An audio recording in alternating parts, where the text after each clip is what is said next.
Saudara-saudara yang terkasih di dalam Kristus, selamat pagi. Salam jumpa lagi dalam Sabda Siap Saji Kamis 2 Oktober 2025, peringatan para malaikat pelindung. Marilah kita berdoa dalam nama Bapa dan Putra dan Roh Kudus. Amin. Engkaulah cahaya Bapa, Yesus Putra tercinta. Kami memberikan hormat di hadapan malaikat sambil menyanyikan lagu dengan suara merdu. Kami bangga menghormati para malaikat suci, terutama panglimanya yang tiada taranya. Mikael yang menghancurkan seluruh bala setan. Semoga berkat lindungannya kami aman sentosa, terluput dari bahaya, terjamin jiwa raga dengan laju dapat maju, bahagia selalu. Kami memuliakan Bapa dan Putra serta Roh-Nya sambil bermadah memuji dengan sepenuh hati. Hiduplah Tritunggal Suci, jaya kekal abadi. Amin.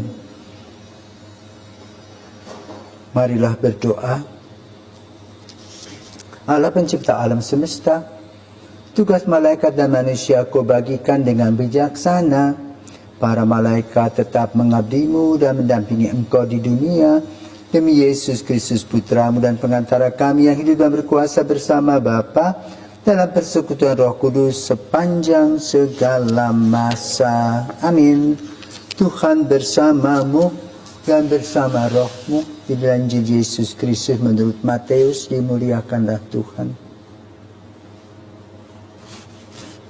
Sekali peristiwa datanglah murid-murid kepada Yesus dan bertanya, "Siapakah yang terbesar dalam kerajaan surga?"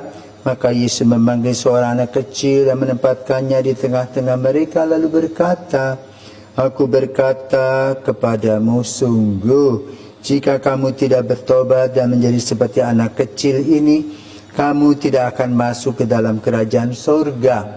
Barang siapa menyambut seorang anak seperti ini dalam namaku, ia menyambut aku.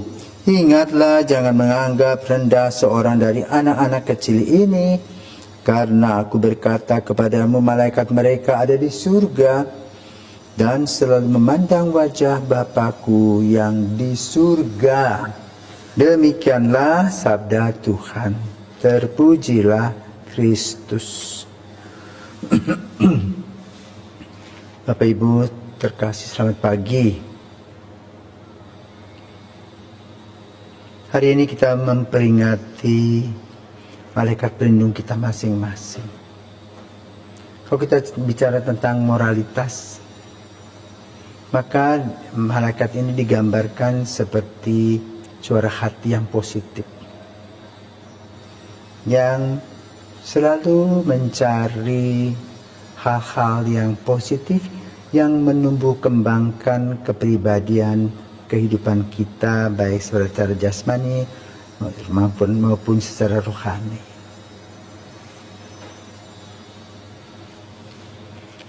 Lalu apa beda antara malaikat dengan manusia? Di mana mereka tinggal?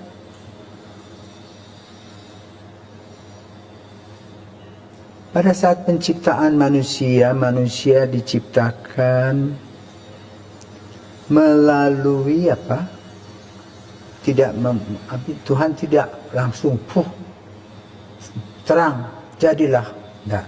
Tapi dikatakan dalam Kejadian, Tuhan membentuk manusia dari debu, karena nanti akan kembali menjadi debu. Lalu dia menghembuskan nafas, maka jadilah manusia. Dan dia adalah cipta Allah. Kenapa? Dihembus nafas Tuhan. Maka setelah dihembus nafas Tuhan, roh itu tidak pernah mati. Artinya tidak sama dengan badan dan jiwa. Tetapi roh bisa merana. Maka digambarkan roh yang merana itu berada di dalam neraka. Roh yang sedih berada di dalam api penyucian. Roh bahagia yang berada di surga bersama dengan para malaikat. Berarti malaikat ini dibagi dua. Ada malaikat yang kurang ajar, istilahnya, yang kurang bagus. yang dipimpin oleh Lucifer. Maka lalu kita juga mempunyai 3 malaikat agung. Malaikat apa? Malaikat Mikael yang dianggap sebagai pemimpin tentara surgawi, berjuang melawan kejahatan dan iblis, terutama dalam pertemuan melawan Lucifer. Nama Mikael berarti siapa seperti Tuhan, dan dia sering digambarkan sebagai malaikat yang melawan iblis dan melindungi umat manusia. Nah, lalu yang kedua adalah Gabriel, malaikat yang menyampaikan wahyu-wahyu penting dari Tuhan kepada umat manusia, secara khusus kepada Ibu Maria yang kita bisa baca dalam Injil Lukas. Gabriel dikenal karena memberitakan kelahiran Yesus kepada Maria, berita gembira atau Annunciation, dan juga memberitahukan kelahiran Yohanes Pembaptis kepada Zakaria. Nama Gabriel berarti kekuatan Tuhan. Sementara Rafael yang kita bisa baca dari kitab Tobit, malaikat yang berfungsi sebagai penyembuh dan pembimbing. Dalam Alkitab, Rafael tampil dalam kitab Tobit di mana ia menyembuhkan Tobit yang buta dan membimbing putranya Tobias dalam perjalanannya. Nama Rafael berarti Tuhan menyembuhkan.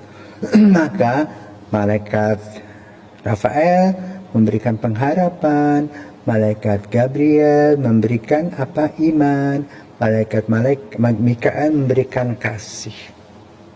Lalu ada kelompok-kelompok lagi, malaikat dalam gereja. Kelompok-kelompok itu yang disebut kelompok pertama itu serafim dan kerubim yang selalu menyembah tabernakel.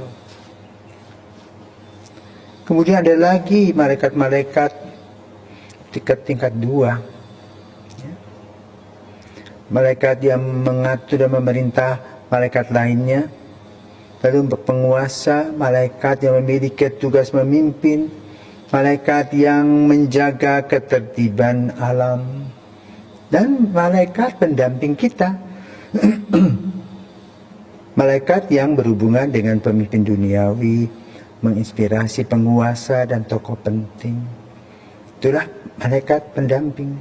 Pemersatu malaikat yang mengawasi individu dan membimbing mereka dalam hidup sehari-hari. Malaikat pelindung, malaikat yang paling dekat dengan kita, yang berfungsi untuk menjaga dan melindungi setiap orang, yang memberikan arahan spiritual dan menampingi sepanjang hidup. Maka dulu ada gambar anak kecil yang dia melihat pohon mangga tetangga, dia ingin mengambil. Lalu ada gambar malaikat mengatakan jangan. Tetapi lalu yang gambar di belakangnya bertanduk, ayo, ayo, ayo. Nah, itulah gambaran simbolik. Ya, saudara terkasih, hari ini kita merayakan malaikat pelindung kita. Yang namanya seperti kita. Yang melindungi kita dimanapun kita berada.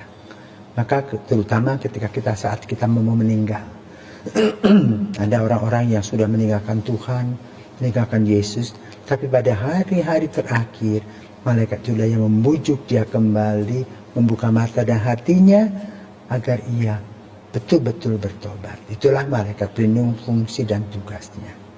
Karena itu Injil pada hari ini membicarakan tentang kepolosan, ketulusan hati malaikat, bukan mencari kepentingan pribadi. Maka kita beruntung, kita mempunyai malaikat pelindung yang bukan seperti Lucifer yang menggoda kita. Maka mari kita berdoa bersama dengan malaikat pelindung. Tuhan, jadikanlah kami